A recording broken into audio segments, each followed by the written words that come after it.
জিহাদি চেতনা লাগবে, ঈমানি চেতনা লাগবে।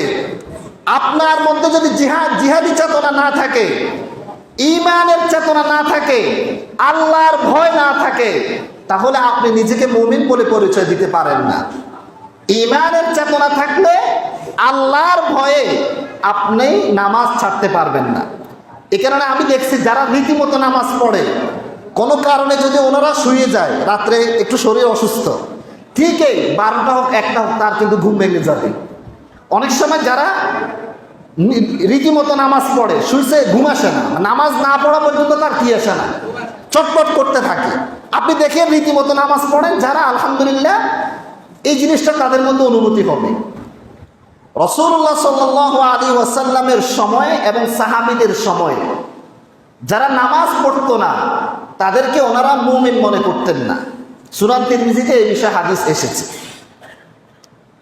আমাদের মহিলারা, আমাদের মা বোনেরা, তাদের উপর নামাজ ফরজ কিনা? ফরজ। এখন আমাদের যে শহরগুলি, শহরের মসজিদগুলোর মধ্যে কিছু মসজিদে মহিলাদের জন্য ব্যবস্থাপনা আছে, আবার অনেক মসজিদে নেই। এখন একজন আমাদের মা বোনেরা যদি শহরে যেতে পারে কিনা, প্রয়োজন যেতে পারে, নামাজের ওয়াক্ত হচ্ছে, মাগরিব হচ্ছে বা আসর হচ্ছে, মসজিদে যদি ব্যবস্থাপনা না থাকে উনি কিভাবে নামাজ পড়বেন? সেজন্য আমাদের মা বোনেরা মনে করে যে শহরে গেছি, কাজ শেষ করে বাড়িতে এসে একসাথে কি করব, নামাজগুলো কাজা করব। মহিলারা সাধারণত এটা করে না। এটা কিন্তু ভয়ঙ্কর অপরাধ, নামাজ কাজা করার কোনো সুযোগ নেই। সেজন্য আমি মনে করি যে জায়গাগুলোতে মা বোনদের, মহিলাদের আসা যাওয়ার সুযোগ আছে, যেমন শহর, বাজার, বিভিন্ন প্রয়োজনে তারা আসতে হচ্ছে, সেগুলোতে মহিলাদের জন্য আলাদা ব্যবস্থাপনা থাকা, দোতলায় পর্দার সাথে আলাদা ব্যবস্থাপনা করে রাখা। যদি তারা কোনো কারণবশত বাজারে আসে বা শহরে আসে, তারা যাতে নামাজের সময় কি করতে পারে, নামাজটা পড়ে নিতে পারে। আমরা যদি ব্যবস্থাপনা না করি, তাহলে তারা নামাজটা কিভাবে পড়বে? এই বিষয়গুলো খেয়াল করা উচিত। আর মা বোনেরা যাতে এটা মনে না করে যে নামাজ আমি একসাথে আসার সময় সব কাজা করে ফেলব, না, নামাজ কাজা করার কোনো সুযোগ নেই। আপনাকে প্রত্যেক ওয়াক্তের নামাজ প্রত্যেক ওয়াক্তেই পড়তে হবে, আপনি যেখানেই থাকেন। বিখ্যাত তাবেঈ আব্দুল্লাহ ইবনে শাকীক রাদিয়াল্লাহু তাআলা আনহু, উনি বলেন, কানা আসহাবু মুহাম্মাদিন সাল্লাল্লাহু আলাইহি ওয়াসাল্লাম লা ইয়ারাউনা শাইআন মিনাল আ'মালি তারকুহু কুফরুন গায়রাস সালাহ। মুহাম্মদ সাল্লাল্লাহু আলাইহি ওয়াসাল্লামের সাহাবায়ে কেরাম, তার সাথীবর্গ কোন আমল ছেড়ে দেওয়াকে কুফরি মনে করতেন না। নামাজ ছেড়ে দেওয়াকে তারা কি মনে করতেন? কুফরি মনে করতেন, যে নামাজ ছেড়ে দিলে সে কাফের হয়ে যাবে। আপনি রোজা ছাড়েন, কাফের হবে, এই কথা কোনো হাদিসে নেই। কথা বুঝতেছেন? কিন্তু নামাজ ছাড়লে কাফের হয়ে যাবে, অনেক হাদিসে এসেছে। সেজন্য নামাজ পুরুষ মহিলা কারোর জন্যই ছাড়া যাবে না, নামাজ পড়তে হবে। এই যে নামাজটা, এতক্ষণ আমরা নামাজের বিষয়ে, সলাতের বিষয়ে আলোচনা করেছি। এখন এই সলাতটা, নামাজটাকে আমরা ঘরে একাকি আদায় করব না মসজিদে এসে আদায় করব? সবাই বলেন, কোথায় আদায় করব? মসজিদে আদায় করতে হবে কিনা, নাকি ঘরে? না, আপনি যদি ওযরগ্রস্ত হন, কোন একটা ওযর থাকতে পারে, তাহলে আপনি ঘরে আদায় করলেন। কিন্তু আপনি বিনা ওযরে ঘরে একাকি আপনি নামাজ আদায় করতে পারেন না, জামাতের সাথে নামাজ আদায় করতে হবে। জামাতের সাথে নামাজ আদায় করার বিষয়ে আবু হানিফা রাহিমাহুল্লাহ, হানাফি মাযহাবের কদিম জামানার আগেকার ফকি যারা, ওনারা বলেন যে জামাতের সাথে নামাজ আদায় করা হলো ওয়াজিব। কি? সবাই বলেন, জামাতের সাথে নামাজ আদায় করা কি? ওয়াজিব। পরবর্তী অনেক ফকি বলেছেন সুন্নাত, কিন্তু তারাও আবার বলেছেন করিবুম মিনাল ওয়াজিব, ওয়াজিবের কাছাকাছি, ওয়াজিবের পর্যায়ে। আর অন্যান্য সকল মাযহাবে জামাতের সাথে নামাজ আদায় করা ফরজ। কি? ফরজ। তাহলে নামাজ পড়তে হবে কিসের সাথে? জামাতের সাথে, জামাতের সাথে নামাজ আদায় করতে হবে। রাসূলুল্লাহ সাল্লাল্লাহু আলাইহি ওয়াসাল্লাম একটি হাদিসে বলেছেন, সুনান তিরমিজি, সুনান ইবনে মাজার হাদিস, মান সামিআন নিদা ফালাম ইয়াতিহি ফালা সালাতা লাহু ইল্লা মিন উযরি। কেউ যদি আজান শুনে, কি শুনে? মসজিদে আজান হয় কিনা? এই আজান শুনে এরপরে সে যদি কোনো ওজর ছাড়া বিনা ওজরে যদি মসজিদে এসে নামাজ আদায় না করে, তার নামাজ আদায় হবে না।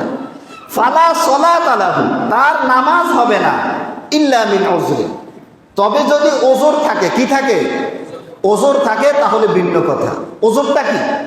ওজর হলো দুটা জিনিস। কয়টা জিনিস? দুটা জিনিস, ভয় আর অসুস্থতা। সবাই বলেন, ওজর কয়টা জিনিস? ভয় আর অসুস্থতা, এই দুটো হলো ওজর। একজন বেশি অসুস্থ, মসজিদে আসতে পারবে না, তাহলে সে ঘরে নামাজ পড়তে পারে। অথবা ভয়। ভয় কি? আপনি ফজরের সময় মসজিদে রওনা দিলেন, দেখ আপনি রাস্তায় আসার পরে দেখলেন একটা বড় সাপ এখানে রাস্তায় শুয়ে আছে। এখন আপনি একটু যদি ভয় পান, চিন্তা করেন এখান দিয়ে আসতে, যদি আমি আসতে চাই তাহলে শয়তান সাপ আক্রমণ করবে, এরকম একটা ভয় আসতে পারে কিনা। অথবা আপনি মসজিদে আসতেছেন, আপনি দেখতেছেন যে আপনার শত্রু এক পাশে দাঁড়িয়ে আছে আপনাকে আক্রমণ করার জন্য, হতে পারে কিনা, বিভিন্ন প্রেক্ষাপটে হতে পারে। এরকম যদি ভয়ের কোনো অবস্থা তৈরি হয় যে আপনি মসজিদে আসতে পারবেন না এখন, তাহলে আপনি ঘরে নামাজ পড়তে পারেন। আর হলো অসুস্থতা। এই ছাড়া আপনি ঘরে একাকী নামাজ আদায় করা যাবে না, মসজিদে এসে কি করতে হবে? নামাজ আদায় করতে হবে। জামাতে নামাজের অনেক বেশি অবহেলা,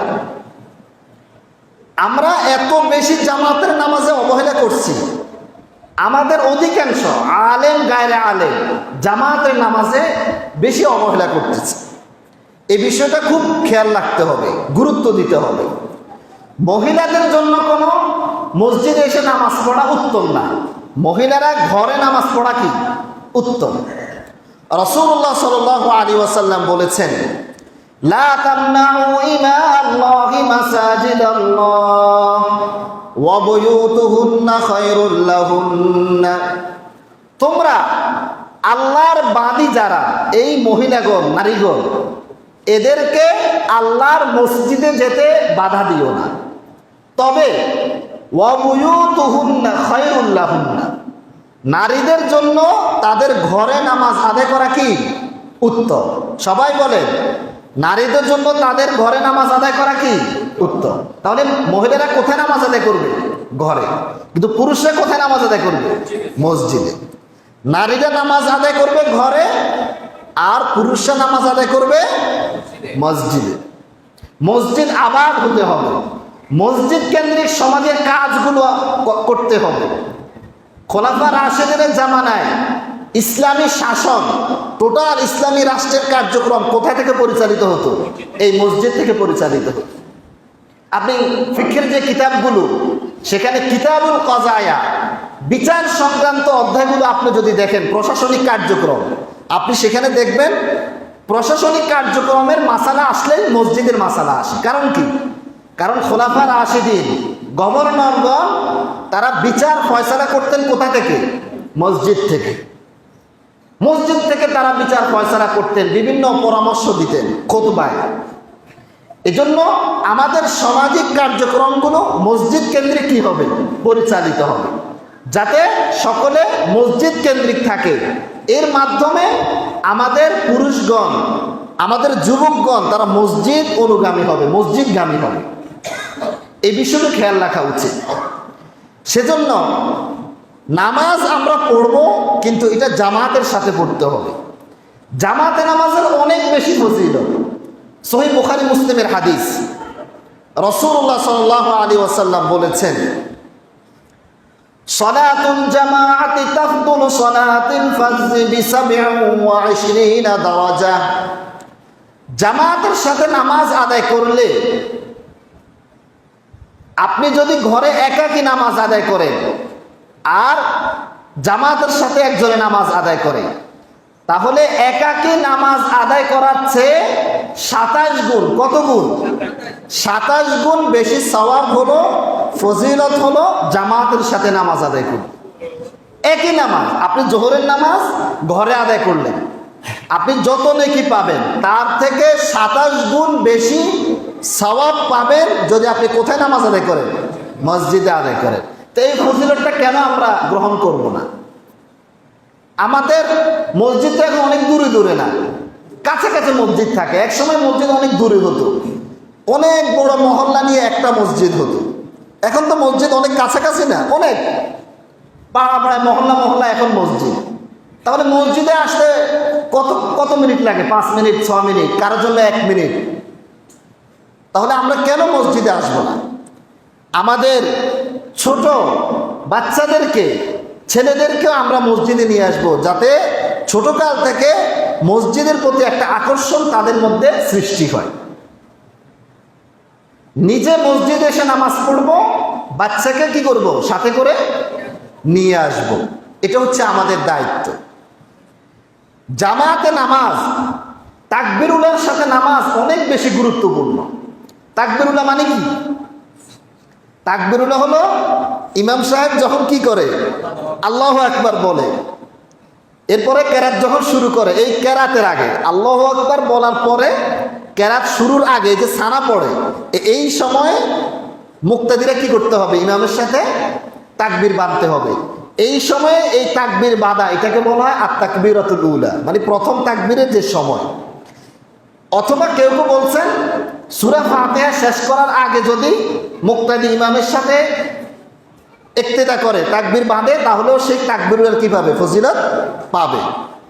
আবার কেউ কেউ বলছেন রুকুতে যাওয়ার আগে যদি সে ইমামের সাথে ইক্তেদা করে, তাকবীর বাঁধে, তাহলে সেও কি পাবে? তাকবীরুল্লাহর ফজিলত পাবে। আমরা সবাই তাকবীরুল্লাহর সাথে বলি যে তাকবীরুল্লাহর সাথে নামাজ আদায় করতে হবে। তাকবীরুল্লাহর সাথে নামাজ আদায় অনেক ফজিলতপূর্ণ কাজ। মুস্তাদরাকে হাকিমের হাদিস, রাসূলুল্লাহ সাল্লাল্লাহু আলাইহি ওয়াসাল্লাম বলছেন, মান সাল্লা লিল্লাহি 40 ইয়াওমান ফি জামাআতিন, যে ব্যক্তি জামাতের সাথে 40 দিন, কতদিন? 40 দিন জামাতের সাথে নামাজ আদায় করে। বাকি জামাতের সাথে কিভাবে? ইউদরিকুত তাকবীরাতাল উলা, আপনি যদি ইমামের সাথে চতুর্থ তাকবীরে এসে যোগ হন, তাহলে জামাত পাইছেন কিনা? পেয়েছেন। বা তৃতীয় রাকাতে, আর তৃতীয় রাকাতে বা চতুর্থ রাকাতে বা দ্বিতীয় রাকাতে যদি আপনি ইমামের সাথে এসে ইমামের সাথে নামাজের মধ্যে যদি আপনি সংযুক্ত হন, তাহলে আপনি জামাত পেয়েছেন, কিন্তু আপনি তাকবীরুল্লাহ পান নাই। তো রাসূলুল্লাহ সাল্লাল্লাহু আলাইহি ওয়াসাল্লাম বলতেছেন, যে ব্যক্তি 40 দিন তাকবীরে উলার সাথে যদি যে ব্যক্তি 40 দিন নামাজ আদায় করবে, কুতিবাত লাহু বারাআতান, তার জন্য 2টা মুক্তি লেখা হবে। কয়টা মুক্তি? 2টা মুক্তি। একটি হচ্ছে বারাআতুম মিনান নার, আরেকটি হচ্ছে বারাআতুম মিনান নিফাক। আপনাকে জাহান্নাম থেকে মুক্তি দেওয়া হবে। কিসের থেকে? জাহান্নাম থেকে। আর আরেকটি মুক্তি হলো বারাআতুম মিনান নিফাক, মুনাফিকি থেকে আপনাকে আল্লাহ তাআলা কি করবেন? রক্ষা করবেন। তাহলে যে ব্যক্তি 40 দিন তাকবীরে উলার সাথে নামাজ আদায় করবে, আল্লাহ তাআলা 2টা জিনিস থেকে তাকে রক্ষা করবেন। কটা জিনিস থেকে? 2টা জিনিস থেকে, জাহান্নাম থেকে আর হলো মুনাফিকি থেকে। এটা কি কম ফজিলত নাকি বেশি ফজিলত? বেশি ফজিলত। তাহলে এই ফজিলত অনুযায়ী আমরা আমল করবো তো ইনশাআল্লাহ। ইনশাআল্লাহ জামাতে নামাজের অনেক বেশি ফজিলত। সাহাবায়ে কেরাম রাসূলুল্লাহ সাল্লাল্লাহু আলাইহি ওয়াসাল্লাম বিনা ওজরে কখনো তারা জামাত তরক করতেন না, জামাত ছাড়তেন না। রাসূলুল্লাহ সাল্লাল্লাহু আলাইহি ওয়াসাল্লাম একবার সাহাবীদের এক জায়গায় একটা ঝামেলা সৃষ্টি হয়েছে, তিনি সেখানে গিয়েছেন এটা মিটানোর জন্য। আসার পরে তিনি দেখলেন যে জামাত হয়ে গিয়েছে।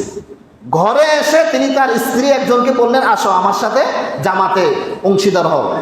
তাহলে আমি জামাতের সওয়াব পাব। এরপরে তিনি জামাতে নামাজ আদায় করেছেন ঘরে, কিন্তু জামাত ছাড়েন নাই। এত বেশি গুরুত্বপূর্ণ আমল। আমরা ইনশাআল্লাহ সকলে নামাজ আদায় করবো তো ইনশাআল্লাহ, জামাতের সাথে আদায় করবো তো ইনশাআল্লাহ। ইনশাআল্লাহ ভাই, দুনিয়া এটা খুবই সংকীর্ণ একটি জিনিস, সংকীর্ণ এক সময়। সামান্য এই সময়ে আপনি আল্লাহর দরবারে দিনে 5 বার একটু হাজিরা দিবেন, যদি জিনিসটা না করতে পারেন আখিরাতে আমরা কি জবাব দেব? একজন মুসলিম চিন্তা করে সারা বছরে নামাজ ছাড়া আর তেমন কোনো গুরুত্বপূর্ণ আমল আছে না। রমজানের রোজা এটা কি সারা বছর না? 1 মাস। 1 মাস। হজ এটা তো ধনীদের জন্য, যাকাত কার জন্য? ধনীদের। তাহলে আর একটা আমল সবসময় করা লাগে, সেটা কি? নামাজ।